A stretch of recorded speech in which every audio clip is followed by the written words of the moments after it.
नमस्कार दोस्तों, हाल ही में ध्रुव राठी ने एक वीडियो निकाली एनिमल मूवी के रिव्यू के ऊपर। और माँ कसम, मैं जब मूवी देख के आया ना, मुझे तो बहुत ही ज्यादा पसंद आई थी। दूसरे दिन ही देखने चला गया था मैं। बट फिर जब मैंने ध्रुव राठी की वीडियो देखी तो मुझे रियलाइज हुआ मैं तो एक साइकोपैथ हूँ जिसको बहुत सारे डैडी इश्यूज हैं।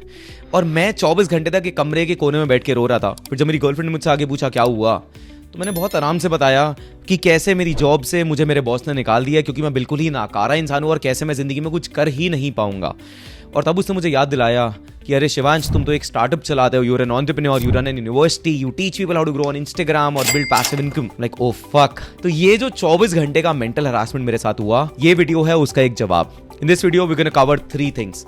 First, review of Dhruv Rathi's video and why the fuck is he so wrong. Second, honest review of Animal movie और woke लोग क्यों अपने कपड़े फाड़ रहे हैं, क्यों woke versus alpha man, feminist versus toxic masculinity क्या आ गया है, ये क्यों exist कर रहा है. And third, what does these words mean? ये जो नए नए शब्द हम सुन रहे हैं आजकल, alpha man, toxicity, toxic masculinity, misogyny, ये जो मुन्नू की बात ध्रुव भैया ने करी, क्या मुन्नू को ये शब्दों का मतलब भी पता है या बस झंडा लेके पहुंच गया दुनिया में लहराने? ठीक है, now before we start this review, I want to make myself very clear. I have no grudges towards Dhruv Rathi. I might disagree with a lot of his content, but that is a part of YouTube. मैं simple ये मानता हूँ कोई इंसान 14 million subscriber अगर लेके बैठा है तो वो बेवकूफ तो डेफिनेटली नहीं हो सकता, दिमाग तो बहुत है। तो फिर एक इंसान ऐसी वीडियो जो क्लियरली बायस्ड है, जिस क्लियरली जो कहते हैं ना सब्जेक्टिव बायस, हम बात डेफिनेटली इसके आगे करेंगे, बट एक रीजनिंग सोचते हैं ऐसा करा क्यों होगा। मेरे को समझ में आता है 2 ही रीजंस होते हैं ऐसे केस में, या तो पैसा या फिर मेंटल ट्रॉमा। पैसे का मतलब हमने जब थोड़ी सी बैकलॉग रिसर्च करी ना, तो ऐसा नहीं है ध्रुव ने ये पहली वीडियो बनाई है, इससे पहले और भी मूवी रिव्यूज हुए हैं और मूवी भी बहुत अच्छी। Gangs of Wasseypur, Sacred Games, Breaking Bad, Money Heist, ऐसे शोज और मूवीज के रिव्यूज करे हैं। तो अब आप सोचोगे उन मूवी के रिव्यूज में भी सिमिलर टोन रही होगी ध्रुव राठी की। नहीं, एग्जैक्टली बिल्कुल ऑपोजिट। क्योंकि शायद उन मूवी में कुछ गलत नहीं था, शायद ना ही उसमें कहीं सेक्स दिखाया, ना ही लड़ाई मारपीट कारपीट दिखाई, ना ही कोई बदतमीजी हुई लड़कियों के साथ। बहुत ही पारिवारिक मूवियां थी ये सब, जो सोसाइटी के लिए एक मॉरल डिफाइन करती है। क्योंकि ध्रुव भाई ने कहा कि यार ये गैंग्स ऑफ वासेपुर तो रेवोल्यूशन है, यही तो इंडिया को जरूरत थी। गैंग्स ऑफ वासेपुर एक मॉडर्न कल्ट क्लासिक मानी जाती है। हाँ, खून खराबा है, बहुत है, लेकिन थोड़ा ध्यान लगाओगे आप तो इस कथा की सारी खूबियां उभर के बाहर आ जाएंगी। पूरी इलैबोरेटेड उनके डायरेक्टर्स के साथ, राइटर्स के साथ इंटरव्यूज ले लेके वीडियोस बनी और वो डली है नेटफ्लिक्स के पेज पे, कोई भी जाके देख सकता है। तो पहला रीजन तो ये बनता है कि यार पैसा, अब उस टाइम तो नेटफ्लिक्स ने दिया, यहाँ किसने दिया। एक सिंपल कंजेक्टर ये निकल के आता है कि एनिमल मूवी 15 दिन बाद घूम फिर के नेटफ्लिक्स पे ही आनी है। तो ध्रुव ने कहा यार इस बार ना ये स्टैंडर्ड कुछ नहीं करते, कुछ डिफरेंट करते हैं। और रिसर्च करने का उन्हें बहुत ज्यादा टाइम मिला नहीं, क्योंकि और जगह से भी पैसा होना है। ब्रांड डील्स वाली जो बाकी वीडियोस होती हैं, इसमें भी 2 बार तो ब्रांड डील मेंशन करी दी। तो उन्होंने कहा बस ना फटाफट एक राइटर यार तू निकाल के दे, मेरे को पॉइंट बनाना है, थोड़ी सी ना एग्रेसिव वीडियो बना दियो, क्योंकि व्यूज चाहिए दबा के। क्योंकि मूवी के साथ फायदा यही है, जितनी एग्रेसिव उतना अच्छा है ना, क्योंकि दोनों तरफ के जो गुड हैं वो लड़ेंगे और आपस में देखने के लिए, लड़ाई करने के लिए मूवी तो देखेंगे ही देखेंगे। और ये सिंपल प्रूव हो ही गया, 10 मिलियन व्यूज 3 दिन के अंदर। ओहो, यही तो चाहिए था। या फिर दूसरा रीजन कि पैसा रीजन है ही नहीं, कि ध्रुव एक बहुत ही अच्छा इंसान है, but he went through a very emotional trauma in his childhood, जो ट्रिगर हो गया ये मूवी देख के। कुछ ना कुछ ऐसी चीज हुई जिसके ऊपर ना फिर लॉजिक दिमाग साइड ही हट गया, इमोशंस में हम इतना बह गए, हमने कहा ये मूवी पे हमें रिव्यू बनाना पड़ेगा। पर हम ये भूल गए कि भाई 14 मिलियन सब्सक्राइबर जब आपके होते हैं ना, जब 10 मिलियन लोग आपको 3 दिन में देखते हैं, तो आप ना इमोशंस में बह के कोई काम कर नहीं सकते हो। आप जब झंडा लेके निकले हो ना लोगों के लिए कि मैं आपको एक सही राह पे लेके जाऊंगा, तो आपके ऊपर एक रिस्पॉन्सिबिलिटी है। कम्स ग्रेट रिस्पॉन्सिबिलिटी, सुना ही होगा। ये वो वाला मुद्दा था जो आप भूल गए शायद ये पूरी वीडियो बनाते हुए। तो चलो पहले एक एनिमल मूवी का छोटा सा प्लॉट और रिव्यू समझ लेते हैं, फिर ध्रुव राठी पे आते हैं। एनिमल मूवी का प्लॉट बहुत सिंपल है, और इवन प्लॉट से पहले चलो 2 सवाल पूछ लेते हैं। पहला सवाल है कि अगर तुम्हारे बच्चे हैं, चाहे अभी नहीं है, 5, 10, 15 साल बाद होंगे, आई डोंट वांट जिंदगी में ऐसा कुछ तुम्हारे साथ सिचुएशन आए, बट ऐसा कुछ हो जाता है कि यार तुम्हारे पास खाने के पैसे नहीं है और ये बच्चा 3 दिन से भूखा है तुम्हारा और भूख की वजह से मरने वाला है। तो अगर तुम उस टाइम कुछ चोरी करते हो खाने की इसको खिलाने के लिए, would that be justified, right और रॉन्ग? दूसरा सवाल, अगर तुम सड़क पे चल रहे हो अपने लव्ड वन के साथ, बीवी, पति, बच्चे, भाई, मम्मी, पापा, कोई भी, और कोई इंसान तलवार लेके आता है कि मैं आज इसको काट के जाऊंगा, जो भी तुम्हारा लव्ड वन है, और वो सोच के ही आया है, जो भी उसका डिलेमा था, जो भी दिक्कत थी, मैं मार के जाऊंगा, तो तुम क्या करोगे? तुम उनको मरने दोगे? That's one option. सेकंड, तुम खुद को मरने दोगे और शायद जिसके बाद वो उन्हें फिर भी मार दे, क्योंकि मारने तो नहीं आया था, तुम तो बस बीच में आ गए थे। या थर्ड, तुम्हें जो हाथ में मिलेगा, चाहे वो डंडा मिले, चाहे चाकू मिले, चाहे बंदूक मिले, तुम उसको रोकने के लिए कुछ भी करोगे अगर वो नहीं रुकेगा तो। अगर इंसान तीसरा ऑप्शन चूज करता है तो would that be justified, right और रॉन्ग? नाउ यू कैन नीचे कमेंट तुम कर सकते हो इन दोनों सिचुएशंस के लिए, राइट और रॉन्ग, कि तुम इस केस में क्या करोगे। मैं पर्सनली एक वो इंसान हूं जो मैं लड़ूंगा, मैं नहीं रुकूंगा अपने परिवार को बचाने के लिए। ये बहुत सिंपल सा मेरा ओपिनियन है, it could be different for you guys. Now let's get this started. Animal movie का प्लॉट क्या है? एक रणबीर कपूर नाम का इंसान, मतलब रणबीर कपूर एक्टर है जिसके एक 10 से 35 साल की उम्र, 25 साल की स्टोरी लाइन चल रही है।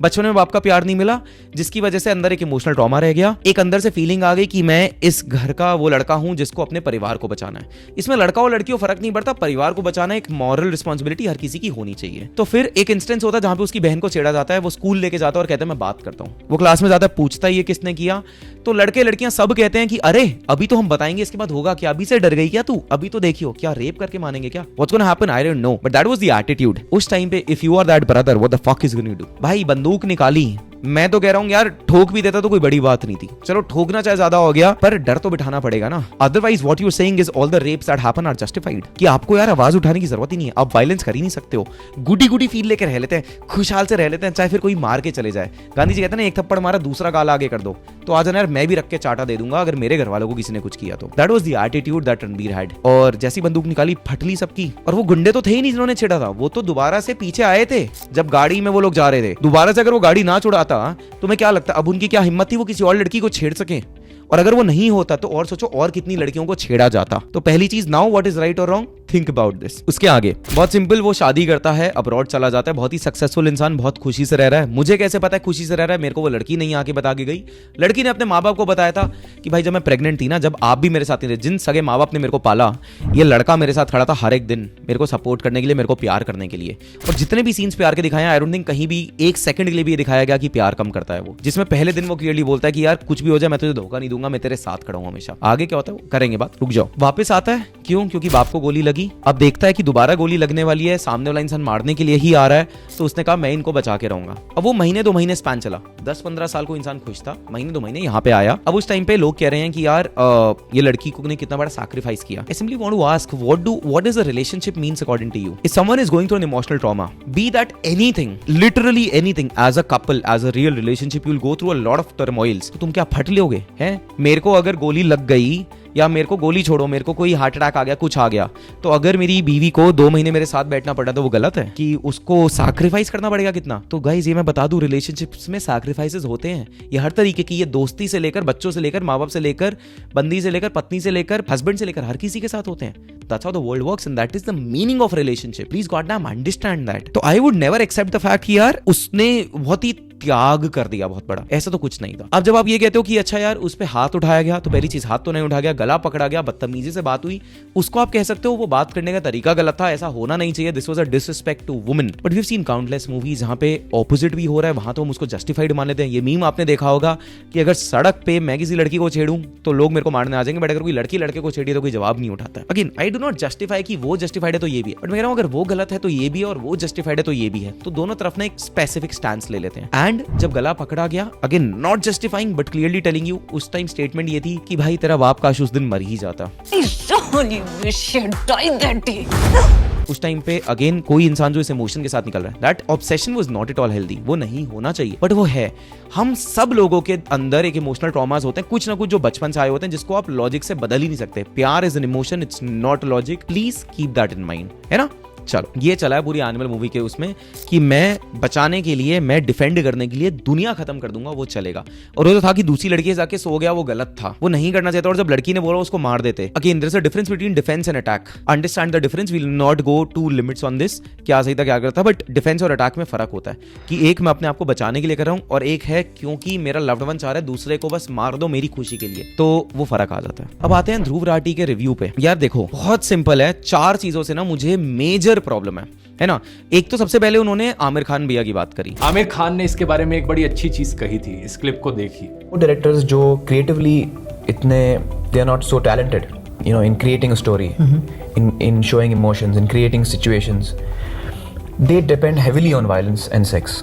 Their films work. I truly respect Aamir Khan, but I think he will also. आज अगर वो खुद की वीडियो देख लेना, तो उन्हें खुद वो शर्म आएगी कि मैंने ऐसा क्या बोला था, क्योंकि गजनी जैसी वायलेंट मूवीज उन्होंने तो बनाई नहीं। या जब वो बात करते हैं कि यार ऐसी मूवीज जहाँ पे इमोशन हो, उसको बनाना बहुत आसान काम है, तो 3 Idiots में तो इमोशन था ही नहीं। पीकी में रिलीजियस सेंटिमेंट तो हर्ट किया ही नहीं था, वो सब तो टीआरपी के लिए या पैसे के लिए करा ही नहीं था, वो तो भगवान इंसान है ना। तो आमिर खान प्लीज आप जाके अपनी वीडियो दोबारा देखेंगे तो आपको शायद बहुत अच्छे से समझ में आएगा, है ना। अब जब हम ध्रुव राठी की बात करते हैं, there are 4 major problems: cognitive bias, infringement of creative liberty, generalisation of fans utilising cheap tricks for YouTube engagement. चौथा पॉइंट तुम्हें शायद सोचा भी नहीं होगा, बताऊंगा मैं तुम्हें। Cognitive bias. ये पूरी वीडियो एक बहुत ही बायस्ड अप्रोच के साथ देखी गई, जहां पे आपने निट पिकिंग करी, कहते हैं ना सिलेक्टिव पिकिंग आपने करके एक आउटरेज दिखा दिया कि यार ये इस, जैसे उन्होंने एक उसकी बात करी, एक मूवी रिव्यू के नीचे एक इंसान ने आके गाली दी। अरे यार मेरी वीडियो पे अगर ध्रुव राठी के 4 फैंस आके गाली देते हैं तो क्या पूरी ध्रुव राठी की जनता चूती है? ऐसा नहीं कहलाते हो ना। तो कॉग्निटिव बायस आप नहीं रख सकते हो यार यहाँ पे रिव्यू करते टाइम, जहां पे आपको इतने लोग देख रहे हैं,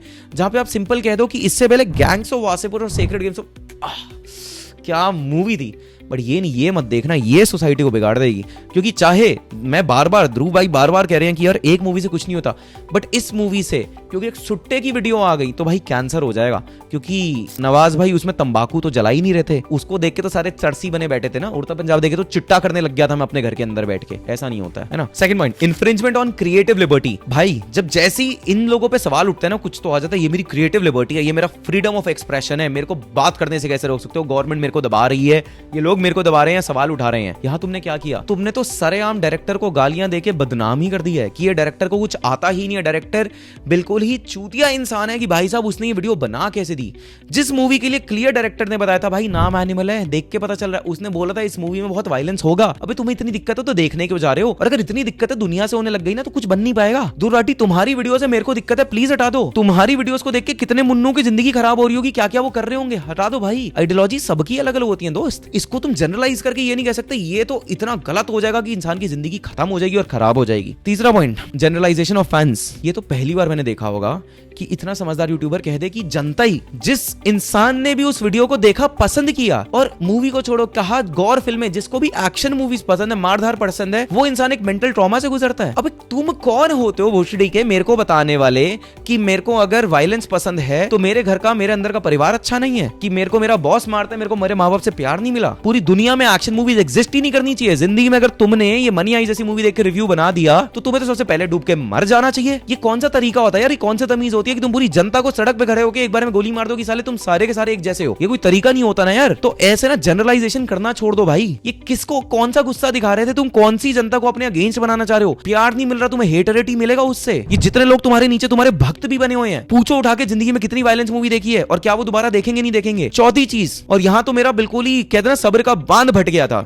utilisation of cheap tricks for YouTube engagement. जो आखिरी में सीटी है, जिसने देखा क्या होता है दोस्तों यूट्यूब में, आप ना लोगों को जब कोई गुस्सा दिलाने के बाद कोई चीज दिखाते हो तो इंसान ना ज्यादा एंगेज करता है, क्योंकि अंदर से गुस्सा फट रहा होता है। ये साइकोलॉजी है, ठीक है। When any human being is, there are certain emotions जो अराउजल बेस्ड इमोशंस होते हैं, तो इंसान एक्ट करता है। सैड इमोशन में एक्ट नहीं करता, बट अगर सैड कहीं मैं गुस्से वाला इमोशन बना दूं उसमें एक्ट करता है। तो भाई ने क्या किया, रामायण की अपनी पुरानी वीडियो को लिंक कर दिया, जाके वो देखो। कहां से 1 मिनट में एनिमल से हम साथ साथ रहने से कहां से रामायण पे चलेगा, समझ नहीं आया मुझे, बट कहते जाके वो वीडियो देख लो, राम जी से इंस्पिरेशन ले लो। भाई सनातन धर्म को ना पहले जाके प्लीज थोड़ा सा पढ़ लो। तुम जैसे लोग जो मानते हो कि यार सब कुछ एग्जैजरेटेड था, तुम्हारे को ना हक ही नहीं है उसके बारे में बात करने का, वो भी ऐसी वीडियो में जहां पे तुम सोसाइटी की गालियां निकाल रहे हो, लोगों को भड़का रहे हो, और वहां से तुम अपनी बस एक वोट बैंक पकड़ने के लिए पॉलिटिशियन वाली हरकतें मत करो भाई। और अपने यूट्यूब को बढ़ाने के लिए कोई पुरानी वीडियो तुम्हें पता लोग जाके देखेंगे, लाइक कमेंट शेयर मारेंगे तो तुम्हारी पुरानी वीडियो भी चल जाएगी, और जूस पकड़ लेते हैं, लोगों को गुस्सा दिलाते हैं, फिर अपने फायदे के लिए निकालते हैं। इतना मत बनाओ यार, पैसा मत बनो इतना, सनातन धर्म मत करो खराब ऐसे। महाभारत, रामायण, कृष्णा, इन सब लोगों के बारे में अगर तुमने ढंग से पढ़ा होता ना तो तुम्हें शायद समझ में आता कि हिंदू धर्म सिखाता ही यही है भाई,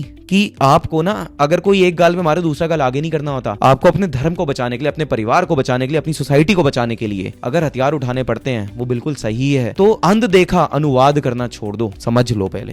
लास्ट चीज, ये अल्फा मेन, टॉक्सिक मैस्कुलिनिटी, ये सब होता क्या है, आया कहां से, क्या सही है क्या गलत है। अब सही गलत तो छोड़ो, पहले ये समझ लेते हैं होता क्या है। यार अल्फा मेन का कॉन्सेप्ट ना कहां से आया, अगर तुम एनिमल स्पीशीज उठा के देखोगे, और बहुत सारी एनिमल स्पीशीज, जिसमें सबसे प्राइम है चिम्प्स। चिम्प्स के अंदर literally they tear each other apart, कि अगर एक बंदा सरदार बना बैठा है, राजा बना बैठा है, the only way I can be in front of this place, be in that place, कि मैं उसको जाके लिटरली फाड़ दूं, जो बच गया वो राजा बन गया, ठीक है। या लॉबस्टर्स का एग्जांपल ले लो, Jordan Peterson clearly talks about this, कि lobsters is mostly correlated to human beings with this perspective that how humans function, the differences between male and female, it's not just biological, it's about everything. जिस तरीके से मतलब biology की वजह से तो definitely सारी चीजें निकल के आती हैं, but there is a way that society is constructed and there is a reason behind it. जो लोग ऊपर से जो लोग बस इक्वालिटी का झंडा लेके निकल जाता है उनको समझ में नहीं आएगा।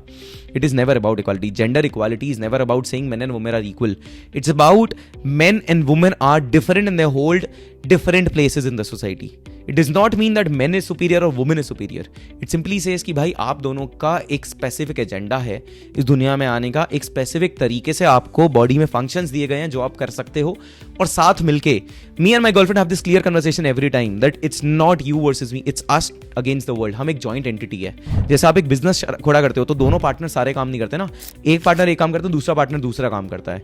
That is how it works. ये बीच में गुब्बारे क्यों आ गए मुझे समझ नहीं आया, तुम्हें देखे नहीं देखे, but that is how it works. Now if this exist, what is the problem with alpha, और क्या सबको हो जाना चाहिए? ये अगर अल्फा मेल का कॉन्सेप्ट इतना ही सही होता ना तो आज तक ये चलते आता, ह्यूमन सिविलाइजेशन में भी ये शुरू हुआ था। ये बदला क्यों है? क्योंकि ना दो बहुत बड़ी दिक्कत है अल्फा मेल्स के साथ। एक्सट्रीम अल्फा मेल्स की मैं बात कर रहा हूं। सबसे पहला, आप जिसको प्रोटेक्ट करते होते हो ना वही आपसे डरने लग जाता है। People you protecting start becoming afraid of you. You seen this in this movie as well. और मूवी को जाना है यार, अपने घर पे देख लो, the childhood that we born in. बहुत सारे लोगों ने अपने डैड से डर के रहे होंगे, या आज तक मूवीज में भी हमेशा हमने जनरलाइजेशन ही देखा है कि डैड एक बहुत खड़ूस फिगर है, ठीक है, जिससे बच्चा डरता है। वो क्या है? वो अल्फा मेल फिगर ही तो जो हमने बचपन से देख के अपने घर में पैदा हुए हैं। तो क्या हमारी जिंदगी खराब हो गई? क्या हमारी माँ की जिंदगी खराब हो गई? नहीं, ठीक है। But this is a problem that comes when you go to an extreme length of अल्फाइज्म।